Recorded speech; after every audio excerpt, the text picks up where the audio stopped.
Well, thank you everyone for joining us. My name is Josh. I'll be talking with you today. I work here at Expium.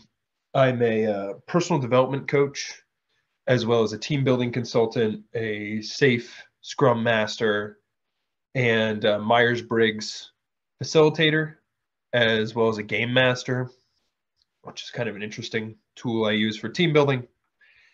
But on the whole, my commitment is that teams be able to function well interpersonally, and for you to be able to walk away here today feeling that you have a deeper understanding of how your teams function kind of as people and some of the tools that you can put in place to be able to have them bring out the best in each other. I'd really love to give you that today. So that's who I am. I work here at Expium. Expium is a platinum solution partner of Atlassian Tools Company. So before I jump in, I just want to very quickly talk about what we at Expium do to give you that context so you kind of know who I am and what I'm a part of. So Expium, being a platinum solution partner for Atlassian means that we partner with Atlassian to help enable users with their products. So those are products like Jira, Bitbucket, Confluence, and all sorts of other ones they have in their repertoire, JSM and different ones like that. We do that through a series of services. Jira Bootcamp is our flagship course, which is kind of a 3-day deep dive into Jira, which is really good for a Jira administrator or a super user to be able to learn all of the ins and outs in this 3-day course of what they might not be doing more intentionally back in their workspace. We also have boot camps for Confluence and Jira Service Management. And what I'm particularly excited about is we are now offering workshops that are geared towards helping your teams work better together and leverage the full power of teamwork. So essentially, Expium offers consulting across the entire Atlassian suite of products for a wide range of organizations, both large and small. Also, regarding the solutions that we provide, we have an entire team of full stack developers who can create custom software. So if something does not exist that you need, we can build it. All right, let's jump in. So today I want to talk a little bit about why we're here. The goal of this is to give you creative, out-of-the-box solutions to your team building problems. And that's essentially it. So I want to start by talking about Expium's story a little bit. This is our office in St. Louis, Missouri. And you can see there it's quite lovely. And so our story begins during the remote revolution, basically during the pandemic, where for a long time we had been together in this office and had been able to talk amongst each other, have lunch breaks together, pop into each other's offices, and have this really great collaborative environment where we could learn from each other really frequently. And that ended up producing great results, fun meetings and productive meetings as well. With everyone going remote, we found that stopped happening. Our team started to feel more and more disconnected and disjointed, and it was difficult to create the same atmosphere that we had before. A lot of the relationships that were really important were just falling by the wayside and disappearing. People would drop off the map in some cases as they got absorbed in their own work, and friendships that had been pretty strong beforehand had kind of dissipated. And so people weren't learning from each other in the same way. As well, we were bringing on new people and they didn't even really have a sense of what life was like back in the office. And that made it so that it felt like our culture was kind of disintegrating. What we once had before was no longer in place. And so we started to look for answers of how we can create that and make a difference. So we started looking into our reading. We went back to continuously learning, and we pulled up the 5 Dysfunctions of a Team by Patrick Lencioni, which is this incredible book on some of the common interpersonal problems that can happen with a team. Now, for you there listening, I'm going to start digging into the theory behind this book, but I would love it if you have any questions or thoughts for one, share them in the Q&A, but actively think, because with any theory, I think that an intelligent person is going to start to question whether or not that actually applies and whether it's actually true. And I think that's really important to interrogate the theory and ask those questions of, is this really the case? So if you have any thoughts while I'm sharing what these 5 dysfunctions are, I would love it if you put in the chat, because those kinds of clarifying questions, those like, yeah, but what about this, or how about that, are really, really useful for the discussion. And personally, I love getting questions about these things. So that is what I want to say before I dive in. So the book is a fable about a dysfunctional executive team and a new CEO who steps in to bring them together. So what the foundations of this are each dysfunction is built on the next one. So when an absence of trust at the bottom of the pyramid is resolved, then it becomes possible to move into addressing the fear of conflict, and then the lack of commitment, et cetera, et cetera. It's not always a perfect, in my experience anyway, working with folks, you know, the map does not always match the territory, but it's a good rule of thumb I've found to be able to attack these problems and know where to start. So the first dysfunction, which we'll be talking about today, is the absence of trust. An absence of trust could look like a lot of different things. But on the whole, it's feeling like you can't be open with other people in your company. If you admitted to shortcomings or needing help, you would be more worried about losing your job than like feeling that you would get the help that you need.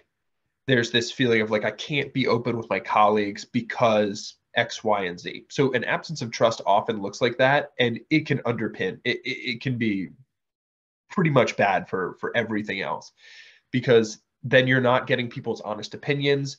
You're not getting people who are willing to take accountability for their mistakes. So frequently things will, what's a good way of saying this? It's like that what I've seen with folks is practices that are inefficient will continue to be done, because if someone admitted that the way things are being done wasn't right, it might put them in jeopardy, and they might get chewed out or attacked in some way for not having a good enough product or system in place. And so a lot of people start to think, why bother? And that stagnates everything. With trust built, an environment where you can come to someone and ask for help, it's possible to start to engage in productive conflict. And even with people who have trust, there can be an honest fear of getting into conflict with people, not wanting to hurt someone's feelings, not wanting to say something that's disagreeable, not wanting to rock the boat. But that fear often costs the team productive discussion where they can interrogate ideas and allow the best ones to come to the surface. With good, strong conflict in place, sometimes people will be so bought into their own ideas that they will have a difficulty committing to a group decision, which is why lack of commitment is the next one.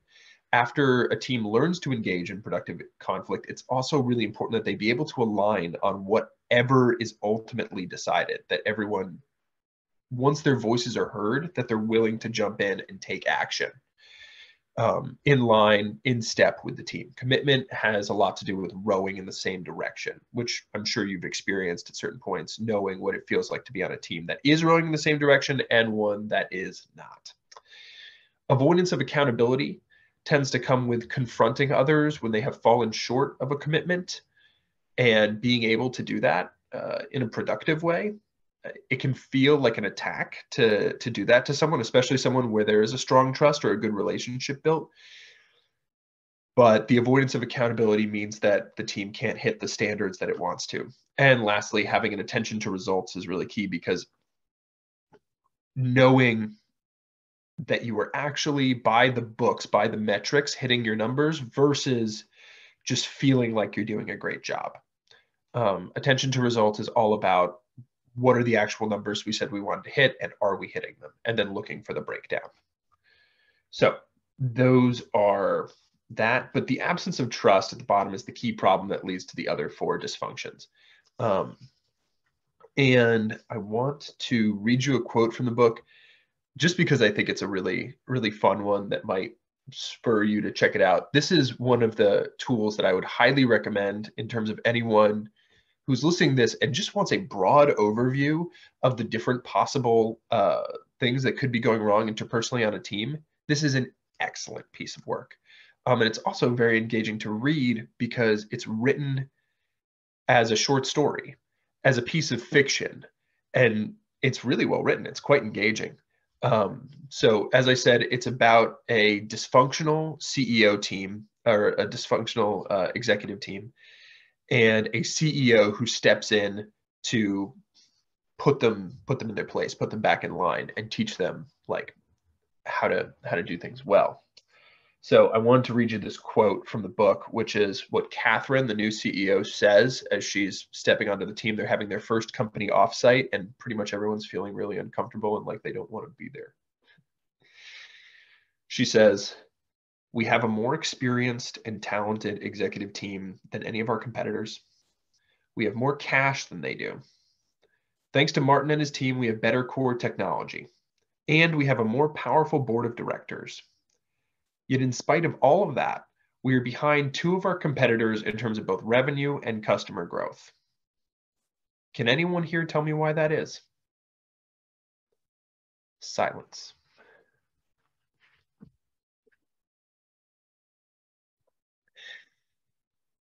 Teamwork. Teamwork is why that is. Frequently, this is a difficult thing that I see for people to address, but it pays incredible dividends for a team that's able to really leverage great teamwork. Great teamwork can look like people's capacity to build on each other's ideas and leverage each other's strengths.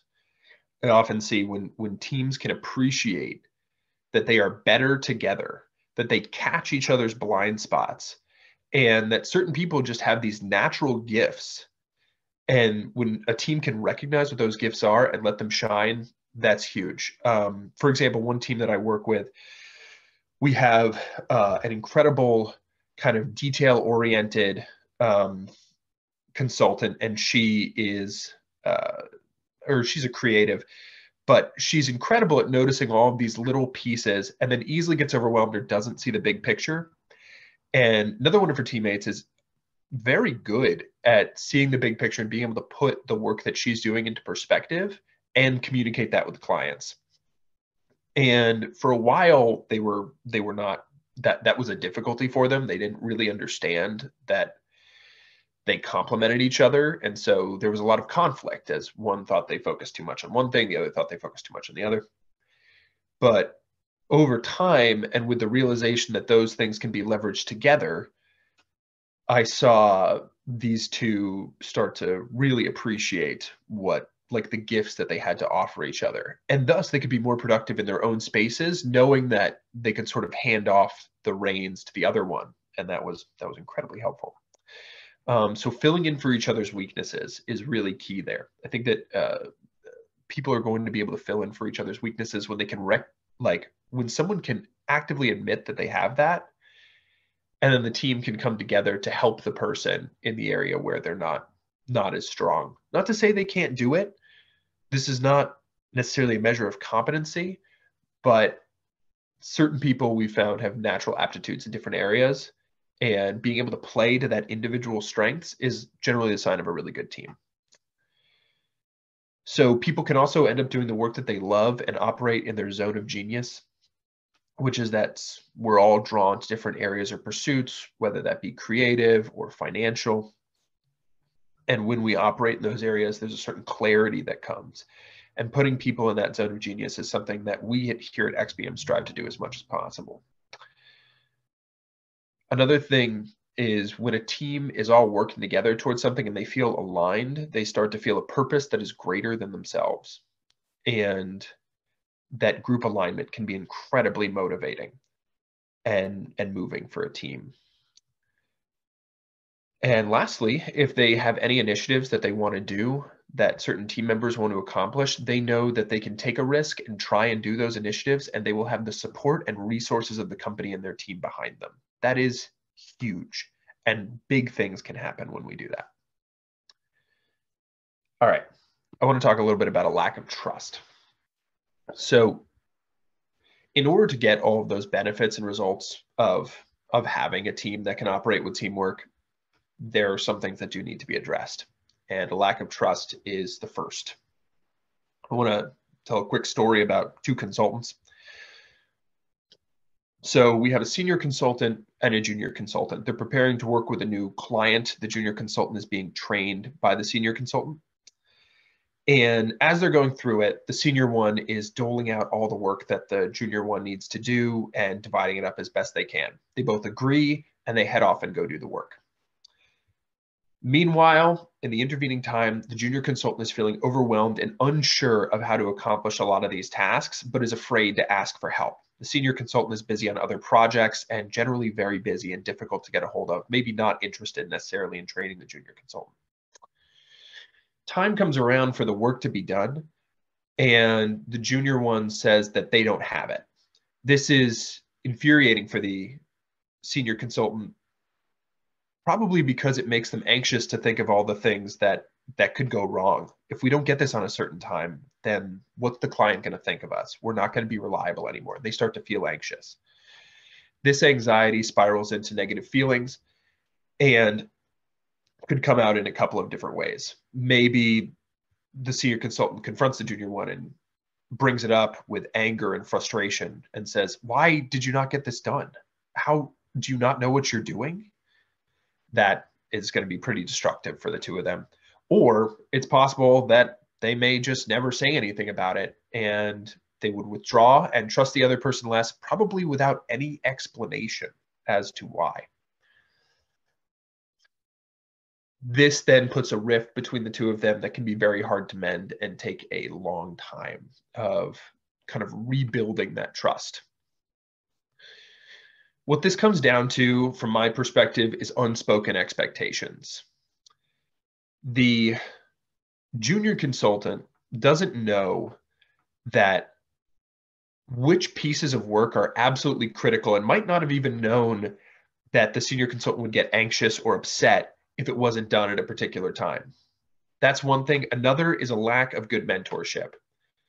The senior consultant isn't able to make themselves available or doesn't see it as a priority to make space for the junior consultant to learn and be trained effectively. Now, that might not come from them. They might actually have a lot on their plate, but it's important that they be able to understand that there's a learning curve if someone is new. On the whole, though, I think if they had divvied up, even without any training, if the senior consultant had simply said, "Look, I can take on more of this work if you can't handle it, but I really need everything done by X time and X day. Do you think that you can do that?" And then truly get an honest response, because that is how you get your needs met. We found that trust is formed by being authentic and vulnerable with each other about what we need from each other in terms of how we need to be treated and how we expect work to be done. Nothing builds more trust than saying that to someone else and then watching as they come and say that they can meet your need. So if the senior consultant had said something along those lines and the junior one said, "Oh my God, I didn't know that you needed it done by that day. Of course, I will do it. What if we try it like this?" And then there's an opportunity for the two of them to come to creative solutions about how best to approach the work once they understand the goals that need to be met. So we found that being able to know what we need from our coworkers and communicating that is often really difficult to do, but can be immensely rewarding. So the core problems, as we've seen it with sharing with other coworkers what we do and don't like, is, for one, it can be very difficult to talk about these things. And there's often not a space where it feels appropriate to talk about them. So our solution to that was to give people a common language and a space to talk about their differences. We decided to jump in and start learning more about the Myers-Briggs Type Indicator, and so we had some of our folks educated on this. The Myers-Briggs Type Indicator, for those of you who don't know, is a test that is designed to understand the different preferences of human beings and how they operate in the world, essentially. So we thought that by being very intentional and learning about this and having our people be trained facilitators in it, that we could then open up room to have these discussions where people can learn a little bit more about themselves, be self-aware, and be gentler and more understanding with one another. So the theory from the Myers-Briggs Type Indicator comes from Carl Jung, and he believed that the differences between people are not random, and instead they fall into patterns. Basically, as he studied human beings, he would look and he would see, okay, these people do behave differently, but they're all healthy, basically healthy people. And so what commonalities exist as I'm trying to figure out, like, who are the people who are quieter, who are the people who are louder, why are they that way? And how can we explain for differences in ways that people take in information, or in the ways that they make decisions, or in the ways that they approach their day? How can we start to piece together these little bits to put together a more cohesive whole and have a theory of human behavior that we can then learn to apply, so that people with completely different perspectives can understand each other and start to see that the other person isn't seeing the world in a wrong way, but just in a different way.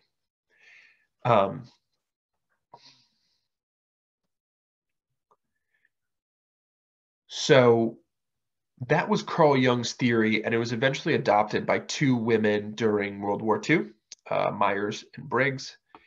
And they were similarly inspired by this. And when they saw the war and the conflict going around them, they felt that putting more work into the theory that Carl Jung had started and helping to develop this understanding between humans would lead to less destructive wars and conflicts like this in the future. And so that was the purpose behind creating it.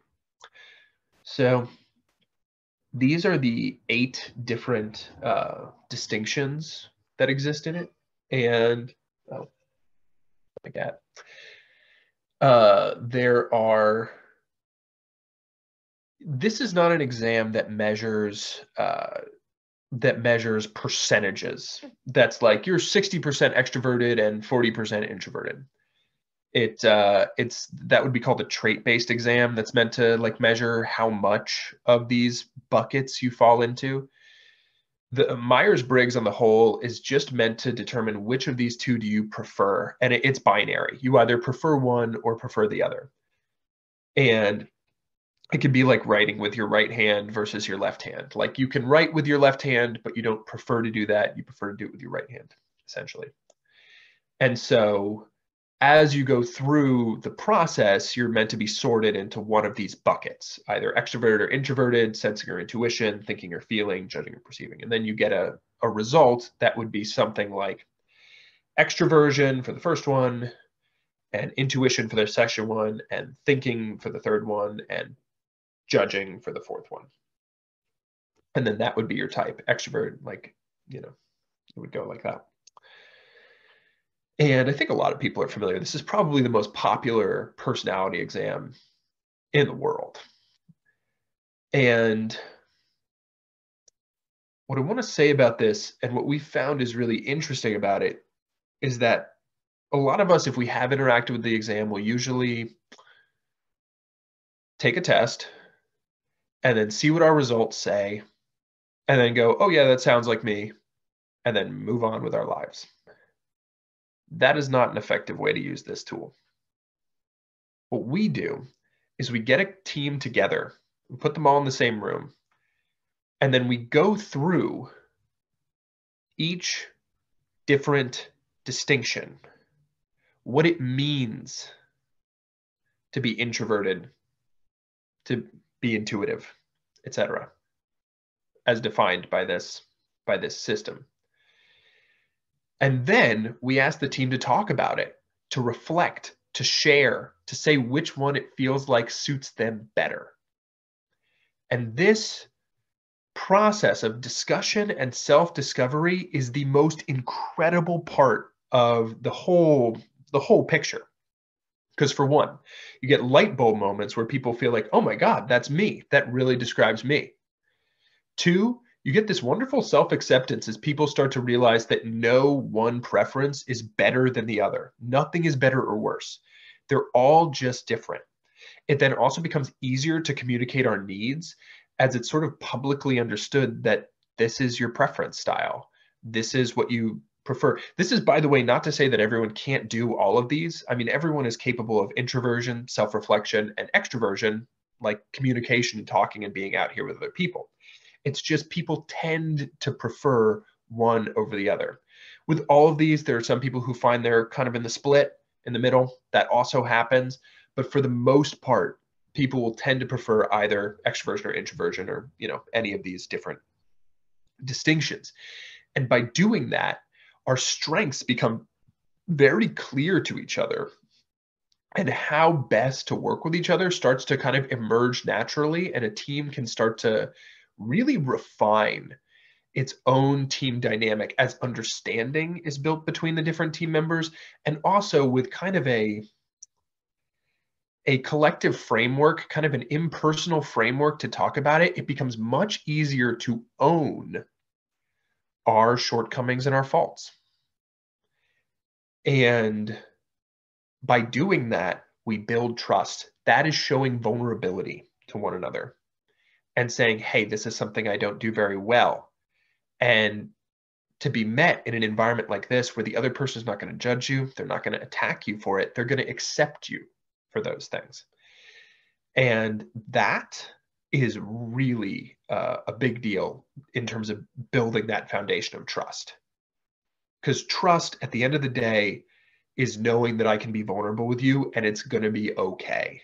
I'm not going to get hurt, and it might even be productive, because sharing those vulnerabilities and knowing that you're going to be met with understanding is just huge for building that. And as a team lead, what you can do, even without this whole exam, is make space for that. Make space for your team to share with you their insecurities or their uncertainties, and really listen and let them know that that's okay. And that's going to start to put you in that direction of building understanding and building trust. So I want to give you a chance to apply the tool for yourself. So I'm going to go through one of these distinctions right now. And as a listener, I'd love for you to take some time as I do that to reflect and theorize which one it sounds like you prefer. Again, I want to say prefer because you don't necessarily just do one of these, but there may be one that feels most natural to you and feels most comfortable. So I'm going to dive into this distinction for extroversion and introversion. So as I said, I'm going to go through what these mean in terms of the framework of this theory. And I'd just love for you to think about which one applies to you. And then do please share in the chat with us which one applies and why you think it applies. It's this process of sharing that is the most interesting part of all of this, and learning what makes people different. And then you can start to see the practical ways that that can manifest. All right. So those who prefer extroversion tend to be out loud thinkers. They might not know what they're thinking until they have the time to talk it through with a receptive party on the other side. They need space to brainstorm, and they need space to be able to work out their ideas. They also prefer to take action quickly. This is often someone who feels, I really just learn best by doing and interacting with the world around me. They'll be expressive as well when they interact. So you'll get a lot of, like, you might, if you're extroverted, use a lot of body language and facial expressions and different inflections of tone and voice to like fully communicate and get yourself out there. You're also probably going to like stimulating environments where there's a lot of people around you and maybe music playing or just some ambiance. And the idea of kind of popping into someone's cubicle nearby and starting a conversation with them can be a really fulfilling thing, something that you would look forward to in the middle of the day, even if it is not related to work and it's just something you want to do to like give yourself a little bit more pep or energy. That is where extroversion really shines.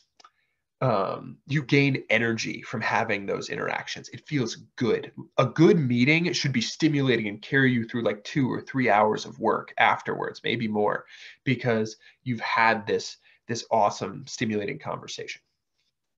So that's extroversion.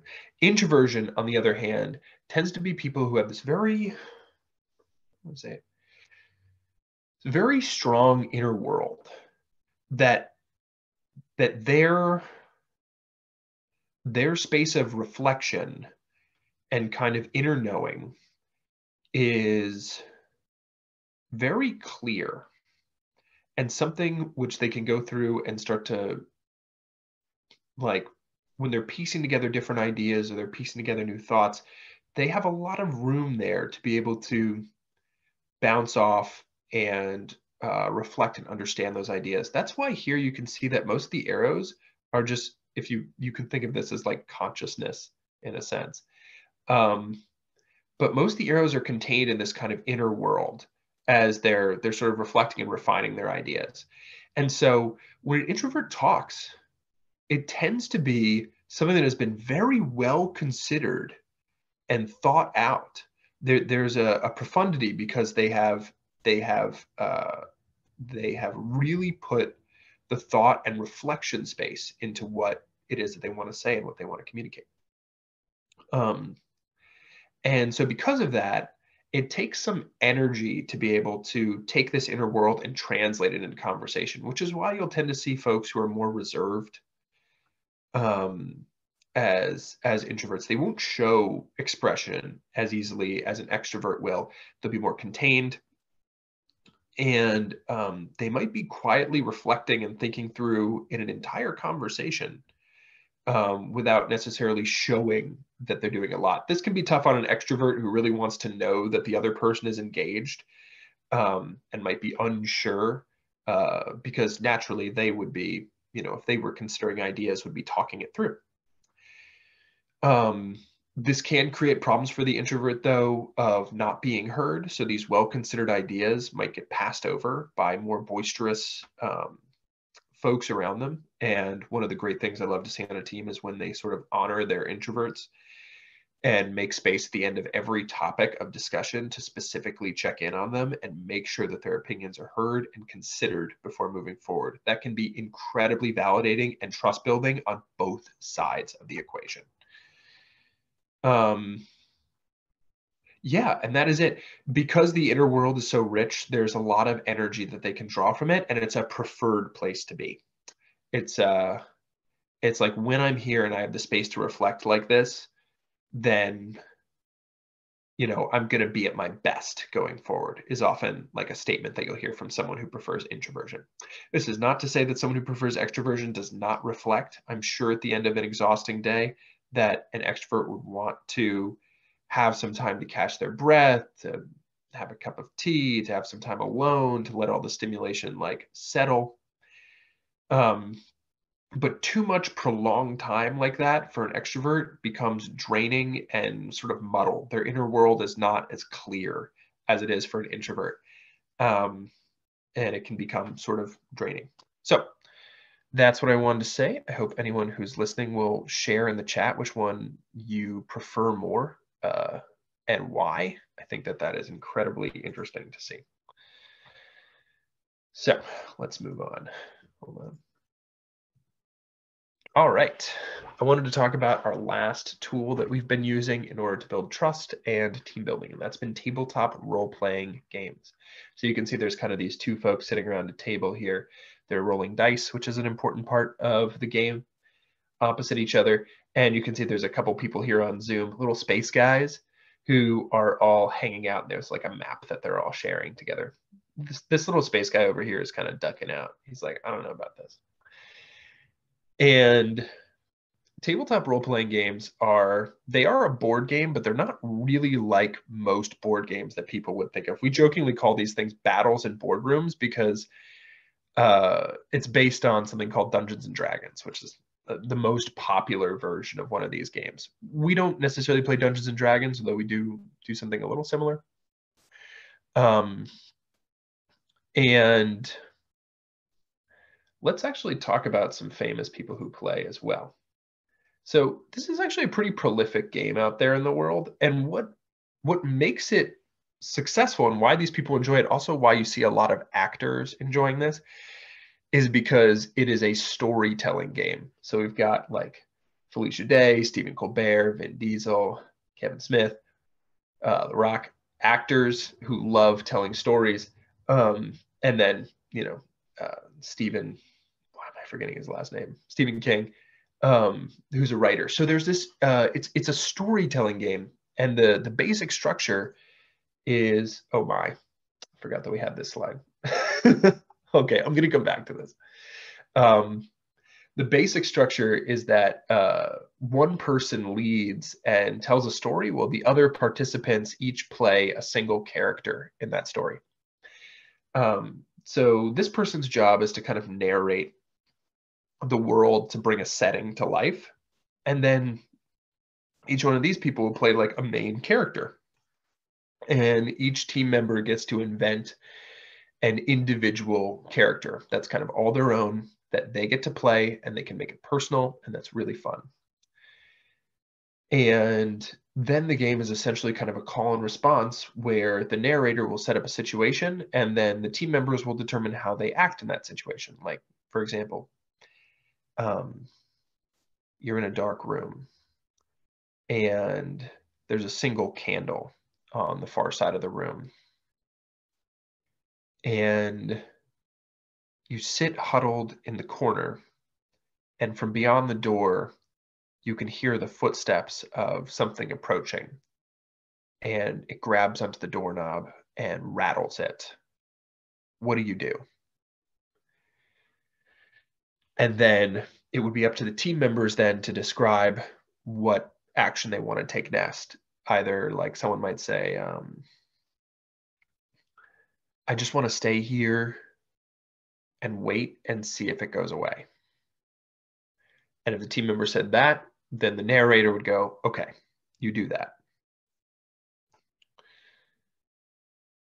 You sit there for a moment as the doorknob rattles, then boom, you can hear it trying to force its way into the door. What do you do now? And then give them another opportunity to react. And so in that way, it's kind of this call and response storytelling experience. We've been doing this with a number of our teams, and we have been doing it with huge success. These are some of the quotes from folks who've enjoyed our games. Some of the useful applications we found have been for onboarding new team members to help them get to know each other. And it's also a way to keep things fresh or alive with a team that's been together for a long time and give them a new way of seeing each other, a new way of bonding. We've had people kind of like the little red bubble you can see there. I've known him for 10 years and still learn new things about my friend. That was a real case with one of our players, and these are actually folks who had been disconnected during the pandemic, who had been friends previously. And it was pretty special to see people kind of reconnect in a way that felt new to them. We don't think, though, that this is simply something that is fun or feels good, but we believe it has a lot of really great practical benefits. So it's a role-playing game, and it's fun for that reason, but it's a serious fun. It's like playing pretend, but it can feel very significant for the people who participate. Let's see.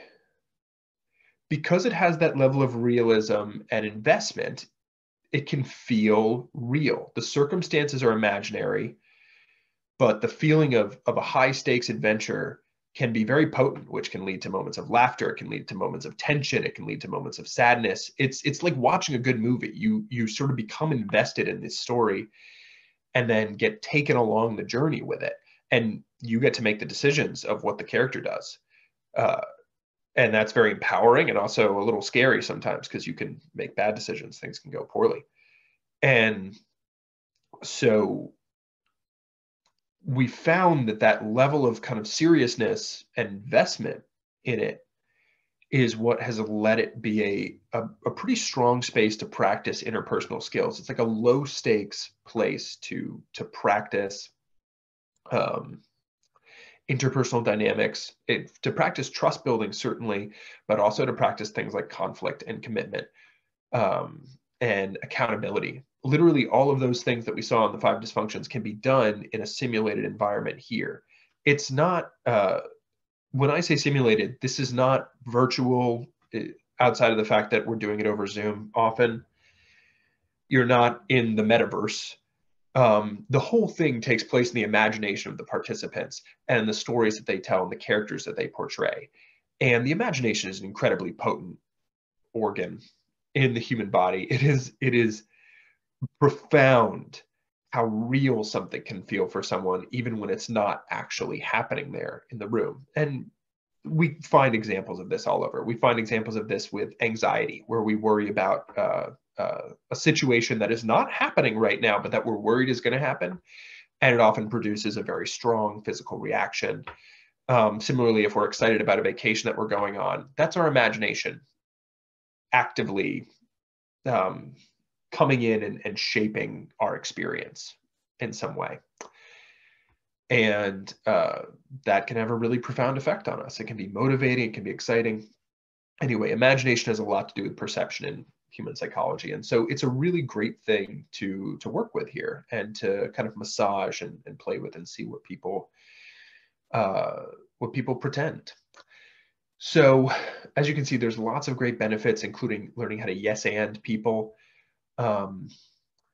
and learning how just to be more creative than you would normally, which is great for self-directed teams to know how to be creative with each other and find creative solutions.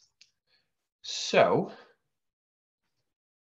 this is one thing that I wanted to say from a person who stepped into our game. I'll read this. She said, I enjoyed the fact that I was able to put myself in my character's shoes. Even though there's a lot of storytelling involved in the development of each character, I think that our own personalities are meshed into it. My character really resonates with who I am, and it was nice that everyone on the team supported that and accepted me. This is Denya. She was an electric resources librarian for a company that I worked with.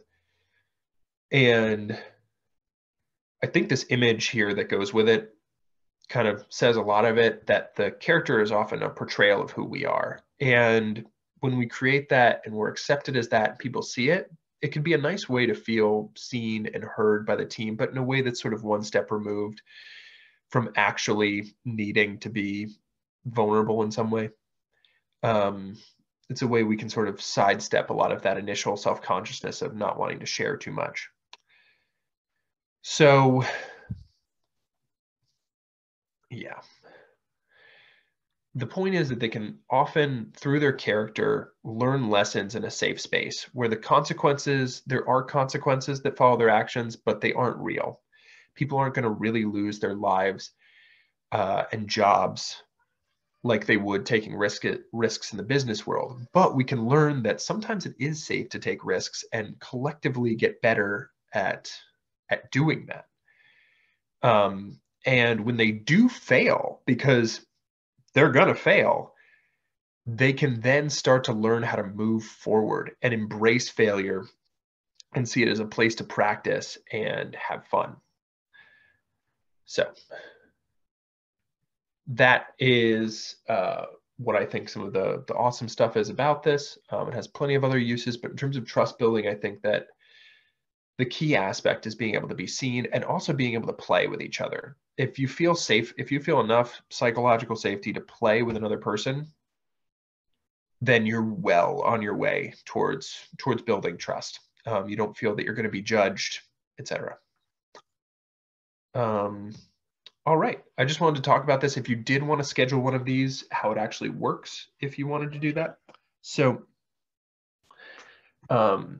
Oh, I was jumping all over today. So you can first go on our website and schedule your sessions. I'll show you how to do that in a second. Players will receive packages that have things like snacks in them ahead of time. We'll also do intros when we actually show up, and that will involve going over who we are, some kind of icebreakers, and then talking about the mechanics of role play and how the game works, and creating a working agreement together of kind of how we do and don't want to be treated, because I do think that, yes, it's an imaginary game and we can do anything, but also there should be some things that are off the table and that aren't going to come in and interfere with anyone. Let's see. Then we'll do an introduction to the story. And I, as the narrator, will tell you who the characters are and what's going on, or kind of more about what the world is. And then you, as the player, will get to build your character and see how they fit in. Then kind of our biggest package is this 3-session thing, session 1, session 2, session 3. They're all half-day exercises. And they involve some character writing, some play, and a retrospective in each one. And at the very end of the full thing, we'll do a team lead retrospective and kind of recommendations based on what we've seen. So that's the package. We also have a single day one. So it would be a single half-day experience for 4 hours. And we have a 1-hour offering that is totally free. But if you're curious about it and have never really experienced it, and so are like, well, you know, is this actually fun? What's it actually like? I need to be able to actually try it to make a decision. We also offer a lunch and learn that you can just write in a request for, and we will make that happen for you. All right, and that's it. So thank you all for coming. Again, Expium is a platinum solution partner of Atlassian. We do trainings on Jira service management, Jira itself, Teams for All, and Confluence. We also do consulting to help you get the most out of your Atlassian suite of products, and custom development to do custom integrations using the API and complete custom front ends for all of our customers. So I want to check and see if we have any questions that popped up in the chat. Okay. Looks like we are all set. Let me see here 1 second. Nope, looks like we're good. All right, everyone. Thank you very much for attending. And that's the end of this. If you'd like to reach out to me, I can be found at joshuaslesnick@expium.com. You can also go and find me on my LinkedIn, where I post about team building and other things, but it would also just be great to connect on there and be able to talk. The link to that is in the chat. So feel free to grab that. And oh, you know what? Let me show you, if you are interested in signing up to any of our upcoming classes. Here we have a handful of them, although these look a little out of date. So let's go back on the website and have a look.